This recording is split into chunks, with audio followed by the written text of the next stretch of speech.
Guys, so I just wanted to quickly touch on a very, very important point that I feel wasn't really grasped when I wrote this article, Defensive Programming and the Use of TypeScript. I think I wrote it 2 years ago, yeah, June 8th, 2023.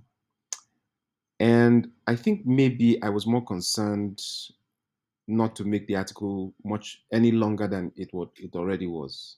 At 24 minutes read, I think that was I think I was, maxing out on how much attention span people could give to the article.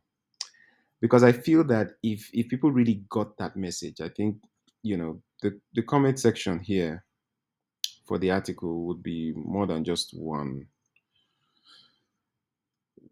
comment, you know. Um, I don't know. I just feel that way. So basically, in this video, we're going to talk about two things. We're going to talk about defensive programming and we're going to talk about the use of TypeScript. Now, one thing I really want to say is that the quality of type safety you get from TypeScript is not always guaranteed. All right. It's a garbage in, garbage out type of thing. The quality of type safety that you get from TypeScript is very directly proportional to the quality of your type definitions. If your type definitions are not right, then you can have a problem. Okay. When you are um, when you are kind of using TypeScript. You can have well-written TypeScript. You're not using the any keyword anywhere. Or maybe there are just two instances of the any keyword in your entire code base. But for some reason, um, you still get type errors. All right, and you're using TypeScript, and you're doing a lot of typing, right? And it's strict typing, but you're still getting type errors. And I think I really want to speak to that because I think this goes beyond using TypeScript. It goes beyond using, tools like Zod or Valibot or ArkType or Yop. It goes beyond using these object validation tools, right? And all this other stuff. It goes beyond that because defensive programming is a habit. Like personally, I had to form that habit, which is why I tell people I can write JavaScript, like a very sizable piece of JavaScript, not like for a large JavaScript code basis, where you have teams of up to 5 people or 10 people working on it, but a very small JavaScript code base. I can write JavaScript with little to no type errors without using TypeScript, without writing TypeScript, without compiling TypeScript. I can just straight out write JavaScript without the need for static types. And I just pair the JavaScript I've written with a tool like ESLint to just check for, other issues like, misspelled variable names and, other stuff that, I'm human. I can make mistakes on these things. So ESLint checks for those things and just JavaScript and ESLint and I'm good. And it stems from applying defensive programming as a habit. And it's not something that came easily to me. It's a habit that I had to form. So there are habits of defensive programming that you form, which help. And actually, if you form this habit of writing defensive code, and we'll get to the definition of defensive programming in a moment. If you form this habit of writing defensive code, what happens is that you find out that when you are actually writing TypeScript, you find that things like type narrowing, where you have like a discriminated union type, and you're doing some type narrowing, that's basically the same defensive code. That's actually defensive code that you're writing when you're doing type narrowing, like with an if statement in JavaScript or in TypeScript, and you're doing that type narrowing. That's actually defensive. You're writing defensive code, and if you're already writing that while using TypeScript, The question is, why can't you write that while also just using JavaScript directly? So it's just something that I thought about at the time when I was writing this article, like 2 years ago, and I decided to share. But I think the point was lost on a lot. Maybe people saw the buzzword defensive programming and they were like, "Nope, I'm not engaging with another buzzword. I'm tired of buzzwords," and I get that. But I think that this point is very important because forming defensive programming habits or applying defensive programming in how you write your code goes way beyond using TypeScript and way beyond using things like Zod and all that. It actually makes you think about your code in a very different way. Whether or not you're using TypeScript, whether or not you're using Zod, whether or not you're using Valibot, ArkType, or all these other object schema libraries, object validation and object schema libraries out there. So let's go to like the definition for TypeScript. Sorry, the definition for defensive programming rather. Um, so I'm just going to start here. Defensive programming is an approach to improve software and source code. That's self-explanatory in terms of general quality, reducing the number of software bugs and problems. All right. So type errors when you use TypeScript, that sort of stuff. Uh, the source code making the source code comprehensible. The source code should be readable, understandable, and all that kind of stuff. I would argue it doesn't really have much to do with readability. Defensive programming doesn't have much to do with readability. But anyway, that's Wikipedia. And making the software, now this is the real one. This is the one I need you guys to pay attention to. Making the software behave in a predictable manner despite unexpected inputs and user actions, which is what TypeScript tries to guard against. So if let's go to like the TypeScript playground very quickly. We'll come back to defensive programming for a bit. Um, I want you guys to consider these two lines of code. All right, if you do front end JavaScript, you should be very conversant with get element by ID, right? And window local storage get item. Now, remember what I said when I said TypeScript is a garbage in, garbage out type of system. The quality of type safety that you get in TypeScript has to be due to your own efforts in crafting your type definitions. So, like I said the value, or sorry, the quality or the level of quality or the quality of type uh, safety that you get from TypeScript while you use TypeScript is directly proportional to and this is not something that Zod can do for you or Valibot or ArkType can do for you right out of the box. You have to make that effort to properly define your types. You really have to make that effort, right?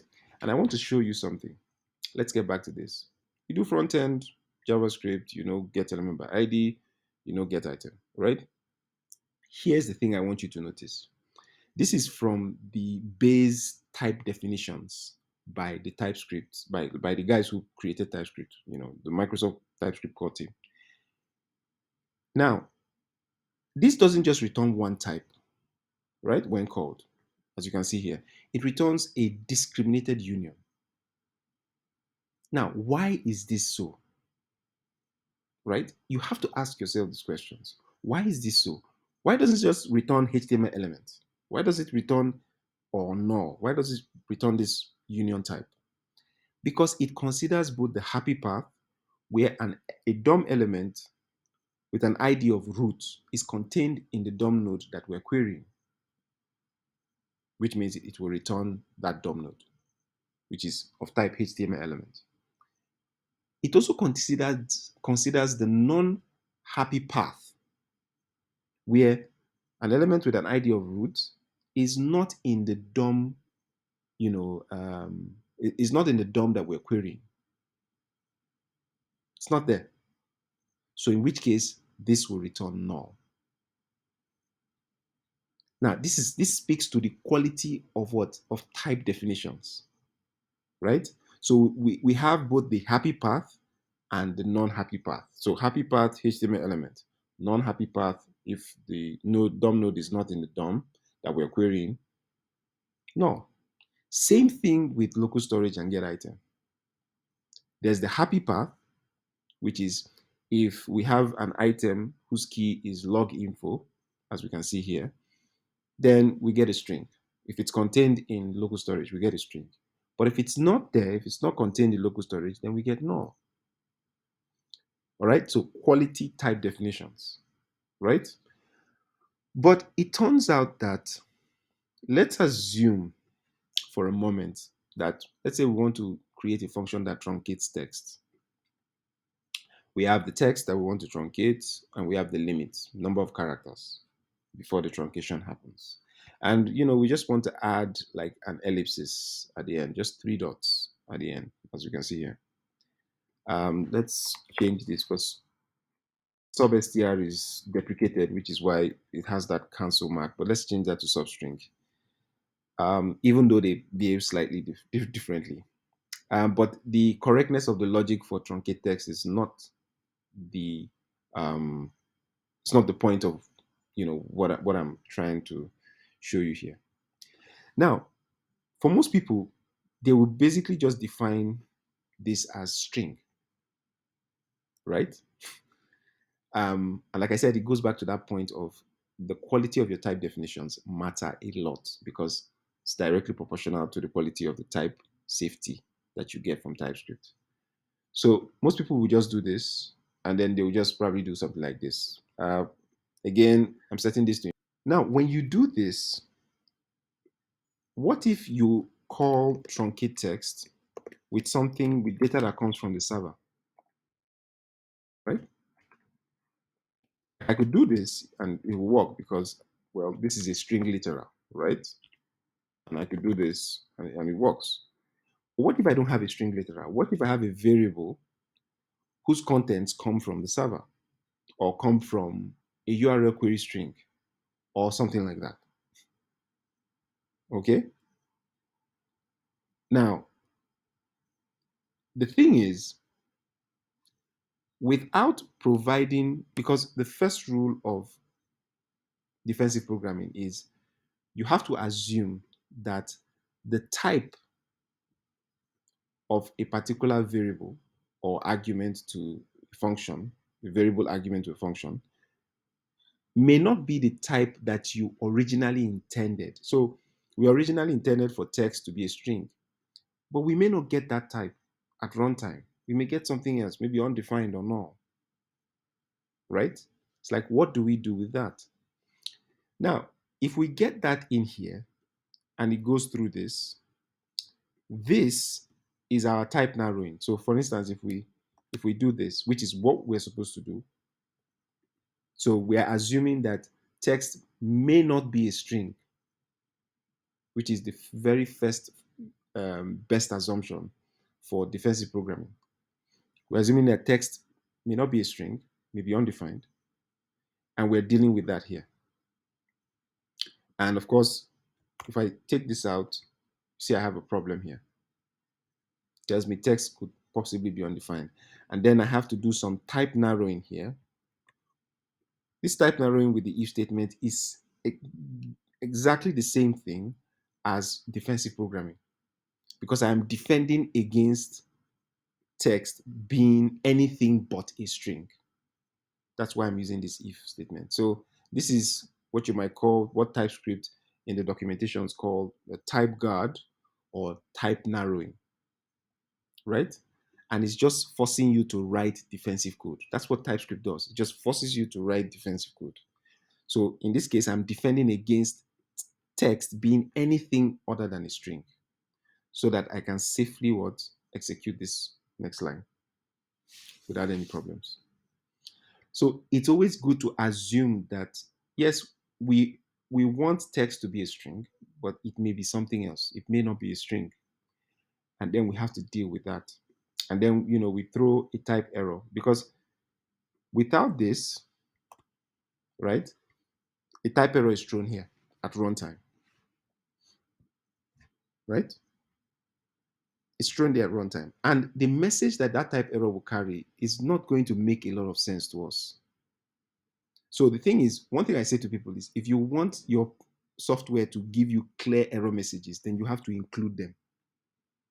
You have to make that effort. So some of these things are really about habit forming, forming good habits of putting in some effort while you write your code so that when an error is thrown, you find that your error messages are clear because you actually included them. You had that second order thought. You had that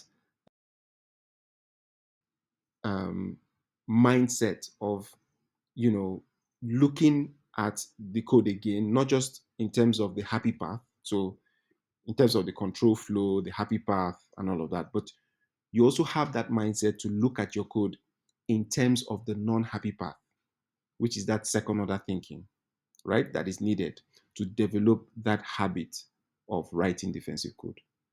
And this is just, you know, using type guards like this is just one aspect of defensive programming. I'm going to speak about another aspect, which is, you know, invariants in a moment. Um, so if we have this, the type error gets thrown here. And that's not what we want because the type error message will be very cryptic. Try to call uh, substring on undefined, something like that. And that's not helpful to us, that kind of error message. But if we use this defensive piece of code to trap that here and said, if text is not a string, now we're throwing our own type error with a very, very clear error message that tells us exactly what's wrong, as opposed to the type error being thrown here. Um, so this is just one aspect, and this is why I said proper typing is very, very paramount to the level, the high level or high quality of type safety that we can get with TypeScript. It's very, very, very vital. Okay, so let's move on to something else. But for a moment, uh, let's go back to like the definition for defensive programming, and it says making software behave in a predictable manner despite unexpected inputs. So we don't want unexpected inputs, but we can't shield against them because you know things can happen. And there are expected user actions, which is the happy path, but we should also consider the non-happy path when we are coding. So we must make certain assumptions based on or from a defensive programming mindset that allow us to be able to, you know, see where issues can occur and be able to um, deal with them, so to speak. Now, I I want to speak about like another aspect of defensive programming, and this is from an article I wrote, I think last year. This is just an excerpt from it, and here's what it says. Um, but I think this also helps drive home the point that I'm trying to make in this video. It says types like null pointer exception. You know, I used to write Java back in the day, so yeah, or array index out of bounds exception. Null pointer exception would be what you would call a reference error in JavaScript. And yeah, you would also call the array index out of bounds exception, you call that a type error, all right, in JavaScript. So yeah, you can do that. They don't actually point to the actual issue. They just announce that some low-level instruction down the line failed, all right, which means a null pointer exception, there's a low-level instruction that says, okay, try to do an operation on this pointer. And it turns out that that pointer doesn't contain anything, doesn't reference anything. And so it's a null pointer. And so that low level memory based uh, instruction fails. Same thing with, arrays are laid out in memory contiguously or sequentially. And if we don't have the right index to check a particular pocket of the array, then we get an array index out of bounds exception. So these are all low level instructions. Now, the reason the instruction fails remains unknown, more correctly opaque, and talks about a whole lot of things. But let's bring this down to JavaScript, right? When you execute JSON.parse, and I think this is an example that a lot of people are going to resonate with. When you execute JSON.parse, all right, either on Node.js or on the client side, JavaScript, in a JavaScript application, and it throws a syntax error. The error doesn't point to the actual issue. Yes, the syntax error doesn't point to the actual issue. The error simply announces that the string passed to JSON.parse, the function, is not a JSON string. That's it. So it could be a HTML string that was passed to JSON.parse, and then you get that syntax error, telling you um, uh, unexpected character at, something position. We all know that, JSON.parse syntax error and the message. Now it says the syntax error is a symptom of the actual issue. And the actual issue occurred long before the syntax error was thrown. All right. So what we expected that the string we were passing to JSON.parse would be a valid JSON string, but it's not. That is the actual issue. So by the time the syntax error is thrown by JSON.parse, we're already too late because the syntax error is not the issue. The real issue happened long before syntax error was thrown, as I said here. And an invariant makes the opaque transparent and, all of that. So, and I really like this from just speaking on the same issue of invariants and JSON.parse and the syntax error and the problem happening long before the syntax error was thrown. I look at this and I think this is an issue on Zod, or a discussion, sorry, on Zod, passing a JSON string with Zod, and it's a discussion, and I think this happened around the time I wrote this, 2023. And what this guy is saying is, I'm tired of writing the try catch code for this. I want to be able to, do stuff. But this is interesting, where you can define this, and it can be a JSON schema, and then you can have, the string that you're trying to, the JSON string, and then you have a context, and then you can do this, and then you can add an issue, an error, and say invalid JSON. So you test, and then you can catch the issue, right? Although I would do this a bit differently, um, where maybe um, after adding this issue, instead of returning, because I don't want to return something like this because that can create other issues down the line. But instead of returning z.never, what I can do is I can just throw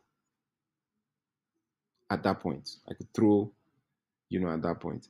And then, you have this example and all of that. But it still speaks to that whole idea of defensive programming, which is what Zod tries to provide at runtime. That's exactly what it provides at runtime. It's this idea of defensive programming and having very, very clean error messages that tell you exactly what's wrong, not a symptom of what's wrong. Because by the time you get to the syntax error, right, that's a symptom of what's wrong. All right. The real problem is that this string is not a JSON string. That's the real problem, right? And we could also solve this problem further up. Let's say this string came from an Ajax call, right? XML HTTP request or fetch, some Ajax call. And we're expecting a JSON string from the server. right? But what we get, let's say with something like fetch, but what we get is a HTML string, which is an error. So an error occurred, right? And so we should probably shouldn't allow this to get to this point before we're able to like react and say, oh, there's a problem. Okay. And it also points to that need for defensive programming as early as possible in the path of the control flow for our logic. Because the earlier we can have, and it goes back to the idea of invariance, the earlier we can have an invariant that intercepts that point where something went wrong, right? We don't have to get to this point where JSON or pass is called with a string that isn't a valid JSON string. So invariance can help in this um, in this uh, in this regard and all of that. Uh, so basically, I just wanted to show examples of projects that I have worked on. So I think this is React Bossa. You can see that over here. Uh, I just released a new version of this. Um, so you can see that over here. And there's not an ounce of, you know, TypeScript here. Nothing here is written in the source folder. Everything is written in JavaScript. Nothing here is written in TypeScript. But I do have types information, right, in a declarations file where I add, JSON doc and also, a couple of type definitions for anybody using outside.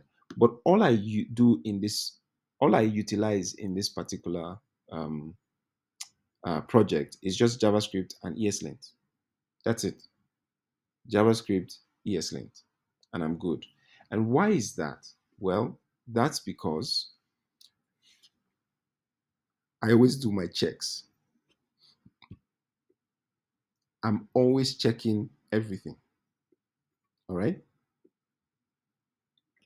Making sure that, you know, things are exactly how I want them to be. So I'm going to do, so basically doing these defensive programming checks just by habit forming instead of, having to have install TypeScript, and TypeScript now forces you to write the code defensively. And also writing the code defensively depends on how good your type definitions are, like I showed in the TypeScript playground. If your type definitions aren't good, where they do not provide for the possibility that the variable type might not be what you intended, then TypeScript doesn't get to force you to write the code defensively. But learning to form that habit on your own, it's really good because once you form the habit, you can basically just use JavaScript and write JavaScript and write your defensive code, which is the same code you would write if you were using TypeScript anyway, right? And you would write that same thing, you would write that same code, um, and get things done. And I have tests as well, bunch of tests here, as you can see. You can see the spec files, a bunch of tests, and I'm not really checking for I'm not really checking for types in my tests. You know, um, uh, I'm not really checking for types in my tests while I run. Maybe the return type of the hooks that I'm defining, yes, I check that. But yeah, not everything. I don't check